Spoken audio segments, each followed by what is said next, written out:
Iki ni ikiganiro ejo.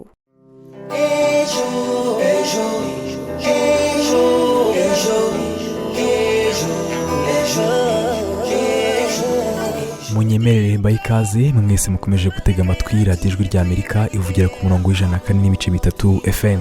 Uyu ni umwanya tubagezeho ikiganiro ejo mutegurirwa n'umuryango Ejo Theko ukorera i Kigali mu Rwanda. Ikiganiro ejo mugitegurirwa n'umuryango Ejo Theko ukoresha itangazamakuru mu kwimakaza umuco w'amahoro mu Rwanda ndetse no mu karere k'ibiyaga bigari. Kuri mikoro uyu munsi mugiye kubana nanjye Doris Mugisha. Bakunzi bacu rero uyu munsi tugiye kuganira ku nsanganyamatsiko yo kudaca bugufi no kudahana umwanya w'ibiganiro hagati y'abashakanye bitera imbarutso y'amakimbirane mu muryango. Ni kenshi wumva rwose imiryango ihora mu makimbirane y'urudaca bitewe n'uko umugabo n'umugore badacirana bugufi ngo bafate umwanya w'ikiganiro nk'abashakanye ngo baganire ku iterambere ry'urugo rwabo. Nyuma ugasanga bivuyemo amakimbirane ya hato na hato ashobora no kuvamo gutandukana hagati yabo.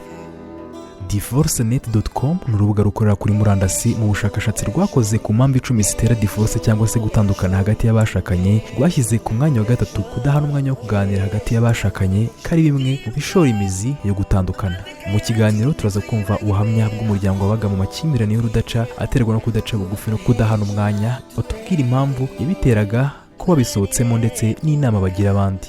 Turaza kumva kandi ikiganiro twagiranye n'umusosiyologe atubwira ingaruka bigira mu muryango. Si ibyo gusa kandi turaza no kumva abagore n'abagabo batuganirize uburyo bigiramo ingaruka. Ibitekerezo byawe bihawe ikaze mu kiganiro cya none. Twandikire cyangwa duhamagare kuri 07 28 02 82 32 cyangwa kuri 07 87 58 14 11. Iyi nimero wanayidusangaho kuri WhatsApp. Bamwe mu babyeyi bo mu karere ka Musanze bahamya ko iyo ibiganiro byabuze hagati y'abashakanye amakimbirane ababonye icyuho maze bikadindiza iterambere ry'umuryango. Mugenzi wacu Ishimwe Honore yatembereje mikoro mu kiganiro ejo bamusangiza ibi bitekerezo bikurikira. Urugo yitaruhaye umwanya umugore wumva ikimuvamo byanze bikunze ukibera mu kazi hiryo ngiyo ukagera mu rugo winjira mu gitanda uhita ugagacu. Biriya bintu nabyo rero bikura amakimbirane mu rugo. Iyo bitewe n'ibyo baganira biba biri guteza imbere umuryango, inyungu mu kuganira. Nuko kudahana umwanya ngo baganire nabyo ni kimwe mu byateza amakimbirane. Ariko n'ubundi muri iki gihe umwanya usigaye uba muto kubera ubuzima abantu baba bashakisha. Urugero nk'ubu niba umumotari nkaba navuye mu rugo saa 12 nje mu kazi, nkaba niriwe mu kazi ngataha saa 2, wenda n'umugore niba yagiye mu kazi ke kugira ngo duhurize hamwe, urumva twese dutashe nijoro, wenda dutashe tunaniwe, umwanya ushobora kuba muto. Ariko nubaye muto twawukoresha ukuri. Ikibazo duhuye nacyo, ingorane wahuye nazo mu kazi kawe n'undi mu kazi ke, mukaziganira. Kuganira byo ni byiza, kutaganira nabyo byateza amakimbirane mu rugo. Bishobora kugira ingaruka kuko akenshi iyo mutaganira buri wese akora ibye, kandi baravuga ngo umutwe umwe wigira inama yo gusara.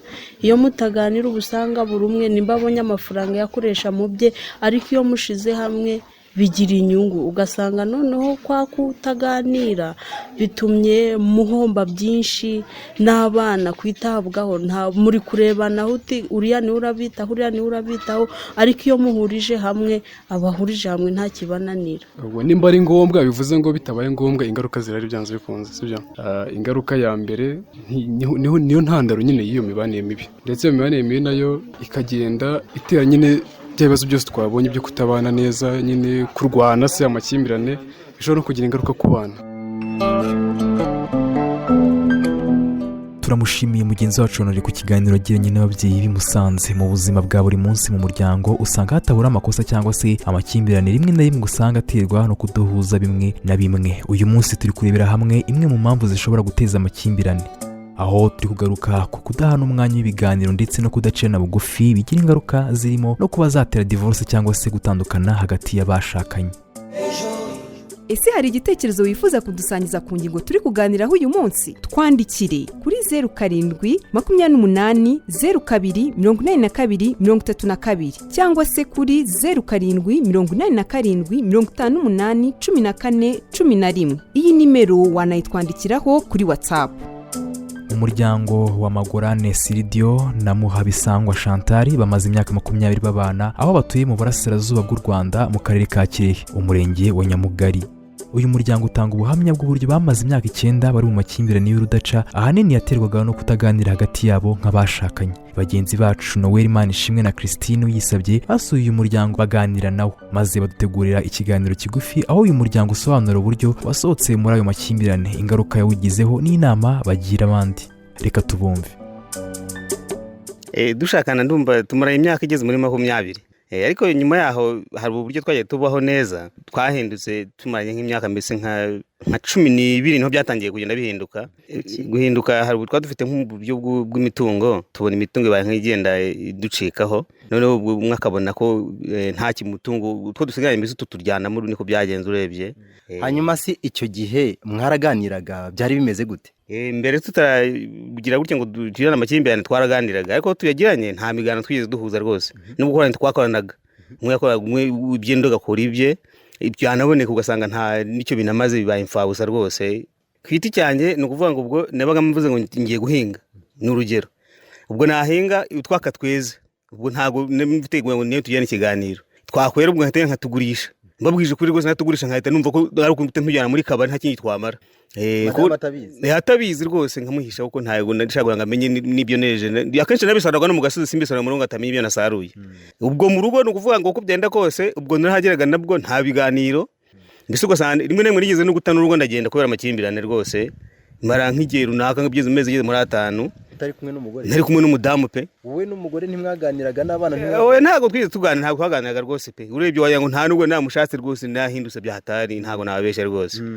Reka tuganire n'umudamu, icyo gihe byari bimeze bite, amakimbirane yatangiye ate? Icyo gihe byari bikomeye cyane kuko yakoraga udufaranga akatumarira muri kabari, n'imyaka nahinze mu gihe nagiye gukora n'utwana agahita yishomba yijyana mu kabari. Mbese nta kintu twagiraga mu rugo nta na kimwe. Ntimwavuganaga se? Icyo gihe umwe yarabagacecetse undi akabacecetse? Kubera ko yagendaga asabura imyaka yijyana mu kabari, nanjye nahitaga mfata umwanzuro wo gufata icyumba cyanjye njyenyine nkakiraramo njyenyine, nawe akarara uko. Kugana ntago kigeze kihaba n'umunsi n'umwe. Ubwo yanataha ukabona ko nta kiganiro cyabonekagamo, zabaga ari inkoni gusa ari induru. Ubwo nkahita muvugana ndirara mu cyumba cyanjye nawe arare mu cye. Ntiyashakaga kukumva cyangwa nawe ntibashakaga kumwumva byabaga bimeze? Ko bwanjye numvaga ndutwa n'umupfakazi hari utagira umugabo. Ntimuvugane? Ntago twavuganaga na gake, umwe yakoraga ibye ugaca agenda n'undi akazinduka agenda. Ayo makimbirane yabagizeho izihe ngaruka? Kuko nta kiganiro twagiranaga, ubukene bwahise bwikubitamo, inzangano mu bana bagatangira kuvuga ko badafite se kubera ibintu abakorera. Mbese ubwo nyine ibintu byose bita umurongo kuko nta kiganiro twagiranaga. Imyaka igeze nko mu 9 yari irimo. Rwose 9 yari irimo rwose mu makimbirane, kuko ubu tuyasohotse muri uyu mwaka mu kwezi kwa 3 no twa amahugurwa. Numva rero byagiye bidufasha rwose. Ubu mbese ni guturuka muri uyu mwaka. Nande mwahuguwe gute? Twahuguwe na barimo baduhuguraga kuri paruwasi, rimwe na rimwe bagenda baduha n'abarimu bagenda badusura mu ngo. Rwose bigaragara ko ikintu kibi cyabaga kiganje cyane cyisa nk'igera gihigama, ahubwo kize nkabana nicyo kigenda kiganza imbere. Ubu musigaye muganira mugahuza mwunzu bumwe, munanagira inama indi miryango? Ubu niyo ndi mubaye nanjye numva ndukunda umugore w'umugabo, kuko nabazwaga umunyu, nkabazwa isabune, nkabazwa ikintu cyose. Ariko ubu ngubu niyo abana baje bavuga ngo papa umunyu uri hehe, isabune iri hehe, nkabona arayibahereje, nanjye ngumva biranejeje. Ubu turaganira tukagira n'ikiganiro. Ibiganiro byaragarutse. Akenshi ibyo byarabuze pe. Rwose ukimwe agiye gukora bwira undi ati bimeze bitya, ubwo tukagihurizaho cyane muga tugapanga se bimeze bite, mu byo tuzakoreje bimeze bite. Nge mbona uko byenda kose uruhare rwose runini cyane rwo kugira amakimbirane acike, nuko haboneka ibiganiro hagati yo bashakanye. Ndetse n'abana nk'ubu dufite nk'abana bagiye bajijutsemo, nabo bakaba bari nk'aho hafongaho, nabo babyumvamo bakajya batwunganira bagatanga ibitekerezo. Ikintu nicyo nabonye rwose kiza cyane gisumba ibindi byose.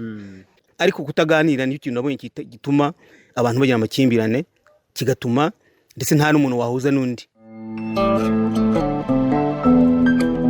reka dushimire uyu muryango ku buhamya basangije mugenzi wacu Noel Manishimwe, mwibutsa ko ugikomeje gutega amatwi 104.3 FM, aho uyu munsi turi kugaruka ku kudahana umwanya w'ibiganiro ndetse no kudacirana bugufi bivamo intandaro z'amakimbirane mu muryango. Umwanya w'ibiganiro hagati y'abashakanye ni umwanya mwiza aho kurebera hamwe ibigenda neza ndetse n'ibitagenda neza, bityo hakaba havamo imyanzuro ikomeza umuryango. Ariko mu gihe uwo mwanya utabayeho, niho usanga umwe hari ibyo yahisha undi nawe ari uko bikaza kuba intandaro y'amakimbirane mu muryango, bishingiye kuba rwose muticaye ngo murebere hamwe urugo rwanyu uko ruhagaze n'ibikwiye gukosoka ngo mube mwabishakira umuti. Mutangana Celine ni umukozi w'umuryango nyarwanda w'abajyanama ku ihungabana ARTC Ruhuka mu karere ka Gicumbi, avuga ko kutagira ibiganiro hagati y'abashakanye ari imwe mu mbarutso y'amakimbirane. Ashimangira ko binyuze mu biganiro bagirana n'imiryango ibanye nabi, abenshi bahinduka kandi bikajyana n'iterambere ryaganiweho n'impande zombi. Ibindi ni mu kiganiro kigufi Celine yagiranye na mugenzi wacu Ishimwe Honore. Twagije gusanga mu muryango nyarwanda hari ikibazo cyo kutaganira, ugasanga icyumweru kirashize, amezi arashize, andi agataha, bakagombye kuganira bakareba ibibazo bibugarije, bakareba n'ingamba bafata kugira ngo babashe kubikemura. Nakaye kamaro k'ibiganiro hagati y'abashakanye. Hava ubusabane mu kiganiro, niho hava iterambere, niho bafite imishinga itandukanye, ni ukuvuga ngo umushinga bagombye kuganiraho bakawukorera hamwe. Ariko usanga kubera cya kibazo cyo kutaganira, umwe ashobora gutangiza umushinga undi atawuzi, bikaba ikibazo. Ikindi kijya kigaragara ni uko cyane cyane nko ku mutungo, usanga hari igihe nk'umuntu umwe afata umutungo w'umuryango akaba yawugurisha, n'urugero utabiganiriye n'undi. Ikintu gihari ni ubumenyi buke, uburyo umuntu yakuze. Niba warakuze mu muryango wawe bataganira, sinibaza ko we mu rugo rwawe uzabikora. Ariko ikintu kigaragara ni uko ibiganiro ari ikintu cy'ingenzi mu muryango, n'abana bakinjiramo bakagira rwa ruhare mu bibakorerwa, icyo kurya bakakiganiraho. Niho hava rwa rukundo, niho hava bwa busabane, abantu bakarushaho kwiyumvanamo. Ese ninde ugomba gufata iya mbere mu gutangiza ikiganiro? Muri make numva bombi babigiramo uruhare, ari umugabo ari umugore, n'abantu baba barashakanye bakundanye, bantu baraganiraga. Muri make rero umuntu uwo ari we wese mu rugo yatangiza ikiganiro. Niba ari umugabo ukuriye urwo rugo, ashobora gutumiza icyo kiganiro, kubera ko ushobora gusanga hari n'undi muryango ukuriwe n'igitsina gore, wa mugore ashobora gutumiza ikiganiro. Ababagana mubafasha muti munabihuze n'umusaruro uvamo? Hari umuryango umwe dufite baje kuyoboka ya nzira yo kugirana ibiganiro mu muryango, nta kintu bagiraga, ariko nyuma ubungubu twaje kubasura, nabo baraduhaye n'ubuhamya. Ubungubu ni abantu bafite inka mu muryango wabo, kandi bayiguze kubera ko babiganiriyeho. Bari bafite n'inzu yendaga kubagwaho, ko bamaze gukira ibikomere baza gusana ya nzu babiganiriyeho. Mu by'ukuri ikintu kigaragara ni uko ibiganiro ari ibintu by'ingenzi kandi bigera ku musaruro ufatika. Ariko umuntu ashobora kumara amezi 6 aza mu biganiro, turinjira tukareba ese byakomotse, tukajya mu mizi, noneho bamara kubona aho byakomotse bakagenda bafata n'imyanzuro y'uburyo babikemura. Arakoze cyane mugenzi wacu Honore Ishimwe ku kiganiro kizagiranye na Celine Mutangana, umukozi w'umuryango nyarwanda w'abajyanama ku ihungabana ARTC Ruhuka. Ese hari igitekerezo wifuza kudusangiza ku ngingo turi kuganiraho uyu munsi? Twandikire kuri 0728024232 cyangwa se kuri 0787581411. Iyi nimero wanayitwandikiraho kuri WhatsApp. Reka dukomeze ikiganiro twumva ikinamico ngira nkugire, ikinamico igaruka ku mibanire y'abantu batuye mu duce dutandukanye.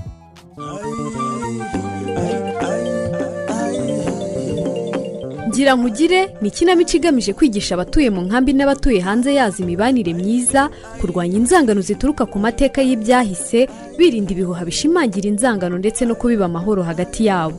Ikinamico ngira nkugire muyitegurirwa na Ejo Youth Eco, umuryango w'urubyiruko rwo mu Rwanda ugamije kwimakaza umuco w'amahoro biciye mu itangazamakuru. Iyumvira igice cya 7 cy'ikinamico ngira nkugire. Dorukana Gilbert abwira Alice ko ari we wakwirakwije igihuha cy'uko Murekatete ari we waroze murumuna wa Alice, Valentine nawe amarira ari yose. Alice se kazi ukuri yabihosheje atebaho, nimukurikira umukino.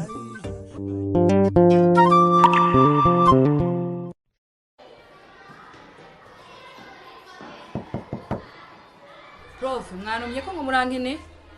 Yego icaraho.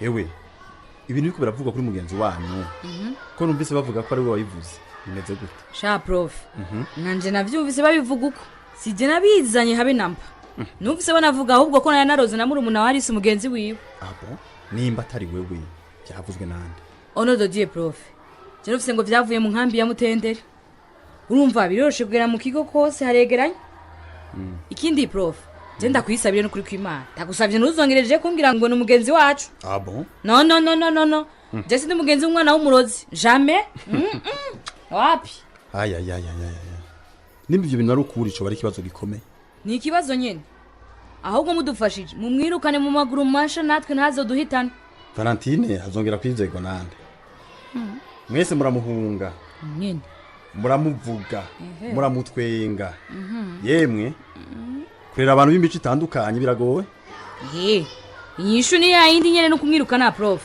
oya rebe ahubwo ja mu ishuri akeshi ibintu bibari bihuha mama jewe ngo ibihuha prof ego gusa ikibazo ngiye kucigako niba ngombwa ndakigeze no kubarongoza b'ishure tugishakira hamwe makuru bamwirukane nta mikino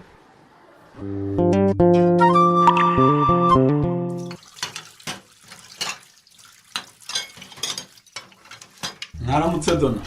Waramutse neza Gilbert. Ko yogereza ibyombo se Sheralise yagiye hera. Yagiye ku ishuri so. Ko nagiye kwa chef wa quartier yacu musize ameze nk'ugiye kwitegura. Nagarutse rero mutani yogereza ibyombo nari nsize nsohoye. Sinongera gusubira mu nzu. Ariko kadakoma buriya yagiye. Ese ibyo bisobanuro byose umwana ibyiki mama? Dore mufite konje se nkabandi kuyogereza ibyombo hari mwana we. Ninde se wakubwiye ko dufite konje? Niko Gilbert wowe urambaririza niki cyawe nararanye ariko se Dona uyu mukobwa ubundi nawe umugore wanjye nzamushobora ubwo urumva ukuntu ubumbwira ari Chore ubwo se ufite icyizere cy'uko nzaba umugore wawe n'ubugome bwawe n'umutima mubi wawe ariko se umugambo wose urayaterwa n'iki mwana wanjye Gilbert ndakumenyesha ko kuba wantiranyije n'inshuti yanjye Valentine ntashobora kuzakubabarira ahewe ese nicyo cyatumye usiba ishuri ngiye ko ntarize bampekura se ntawahekuye mama wowe ubwo urabizi ko umwana yishwe n'indwara zituruka ku mwanda muganga yarabitubwiye none dore ibihuha byanyu byanteye ipfunwe ryo kutajya ku ishuri kubera ko ibihuha byanyu byabaye kimomo ko kurwanga mufitiye abanyacyanzige uzabageza hehe koko aha Dona ndakumva ndabona umukobwa wawe yariye karungu uriya nacururuka nzamuvugisha hagati aho narinje no kukubwira ko ya mavuta washakaga yabonetse n'ubishaka uze kuyafata mwana wanjye se ko nta n'igiceri mfite noneho muri abanjye yego disi si ngombwa kunyishyura n'ubundi se ko nta mundi muryango nduhira ari ko ngo ushaka byihariye se buriya ntiwaza kuza kundeba kuri butike nyuma ya saa sitara ko udasubiza muko urajya kumureba cyangwa ntaho ujya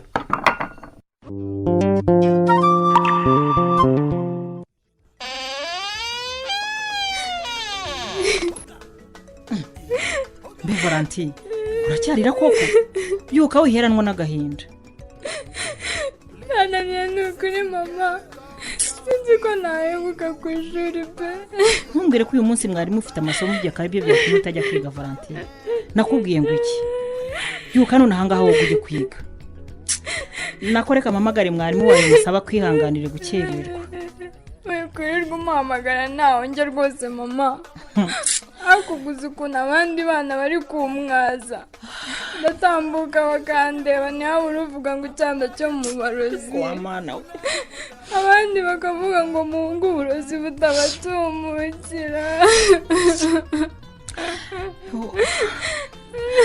mwana wanjye ndabyumva wabaye igicibwa nanjye nuko nikomeza aho nca hose ni ukuvugira mu matamatama ariko ugomba gukomera urumva nagutoje ngo iki bagomba guhorana umutima ukeye kabona niyo ntababara nuko rero Valentine iyo weretse abantu bose ko ubabaye ubona haye ibyishimo wa wundi wakubabaje bityo akabona ko yageze ku ntego ye sibyo gusa ujye ureba umuntu wizeye umuganiriza ibyakubabaje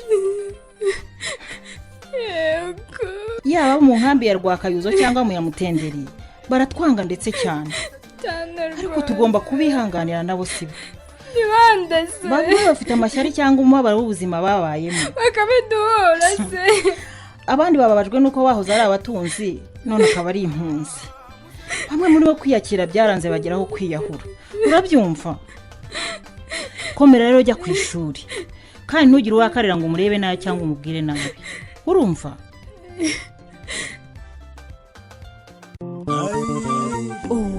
ko Murekatete amugiriye inama yo kujya ku ishuri akirengagiza inzangano n'amashyari byabo mu nkambi ya Rwakayuzo na Mutenderi se aramwumvira ra naho ubutaha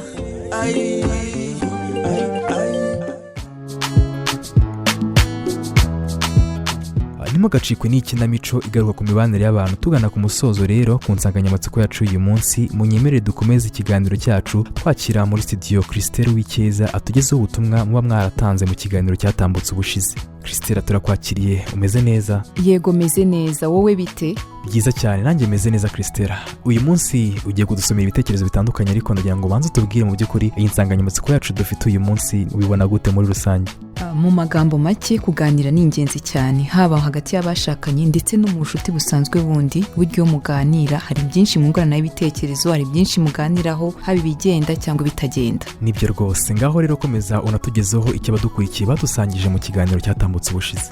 Nibyo koko tugeze muri ka kanya tuba twarahariye kubagezaho ibitekerezo muba mwaradusangije ku kiganiro cyatambutse babwira ko tugiye kugaruka ku bitekerezo mwadusangije ku ikoreshwa ry'ibiyobyabwenge mu rubyiruko ariko cyane cyane aho twibandaga ku ngaruka zizagera ku bazakomoka kuri urwo rubyiruko rubikoresha. Mu kiganiro twumvishe rumwe mu rubyiruko rwo mu karere ka Burera aho badusangije zimwe mu ngaruka bumva zizagera ku bazakomoka ku rubyiruko rukoresha ibiyobyabwenge. Twanumvishe ubuhamya bwa Ntirenganya Fabrice w'imyaka 39 aho yadusangije ubuhamya bw'ingaruka zageze ku muryango we kubera yakoresheje ibiyobyabwenge. Si ibyo gusa twanaganiriye na Nsengiyumva Innocent umuganga w'imitekerereze n'imyitwarire ya muntu mu bitaro bya Kararesi Ndera. Nawe yadusangije zimwe mu ngaruka zagira ku bazakomoka ku bakoresheje ibiyobyabwenge ndetse n'icyo bafasha urubyiruko rukoresha ibiyobyabwenge ngo rubiveho. Twihuse Kabera Emmanuel uherereye mu karere ka Kicukiro mu murenge wa Gahanga yagize ati ingaruka zo gukoresha ibiyobyabwenge mu rubyiruko ni ukutagirirwa icyizere na sosiyete. Naho Muyoboke Jean d'Amour uherereye i Kanombe mu mujyi wa Kigali yagize ati abakoresheje ibiyobyabwenge bakabireka hari ingaruka bigira ku bazabakomokaho nk'ubukene ndetse nabo kuba abana bikoresha. Naho Hakizimana Eric uherereye mu karere ka Kicukiro yagize ati ikoreshwa ry'ibiyobyabwenge mu rubyiruko biterwa n'ibigare cyangwa kwiheba ugasanga babihungiyemo. Naho Mutoni Dorcas uherereye mu karere ka Huye yagize ati mu gihe kizaza uzasanga urubyiruko rwinshi rutakitabira imirimo ahubwo bishora mu bikorwa by'ubujura urugomo n'ubusinzi. Dukomereze kuri Ndacyayisenga Werarisi uherereye mu karere ka Huye aho nawe yagize ati ubukangurambaga burakenewe cyane mu kurushaho gusobanura ingaruka z'ibiyobyabwenge bizafasha kurinda urubyiruko rw'ahazaza. Naho Nkurunziza Felicien nawe uherereye i Kanombe yagize ati ingaruka z'ibiyobyabwenge harimo kwangiza ubuzima bwo mu mutwe bitewe n'agahinda gakabije. Naho Valentina uherereye mu karere ka Gatsibo yagize ati ikinamico turayikurikiye ati naho ku by'amakimbirane hagati y'ababyeyi ntakwiriye kuko usanga bigera no ku bana bikabazana mu rwango. Naho Mudenge Vianney yagize ati dukunda ibiganiro mutugezaho. Vianney urakoze cyane. Ibi nibyo bitekerezo mwadusangije tuzasubira ubutaha mu mwanya nk'uyu. Nanababwira ko ibitekerezo ku ikinamico ngira nkugire tubihaye ikaze.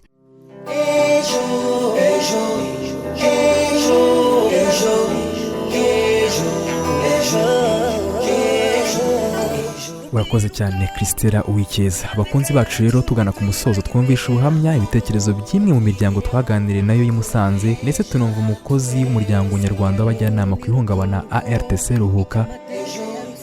Wakoze kubana natwe uyu munsi. Wifuza kudusangiza igitekerezo, ubuhamya cyangwa inyunganizi, watwandikira kuri 0728028232 cyangwa kuri 0787581411. Iyi nimero wanayitwandikiraho kuri WhatsApp. dusoza reka nshimira itsinda rigari ryamfashije kubagezaho iki kiganiro harimo n'ige na roger wari uhagarariye iki kiganiro ndetse na mizero crispin wari uri ku buhanga bw'ibyuma njye wagezaga ikiganiro ndi mugisha doris amahoro y'imana abane namwe kandi mukomeze kuryoherwa n'ibiganiro radiyo ijwi ry'amerika yabateguriye.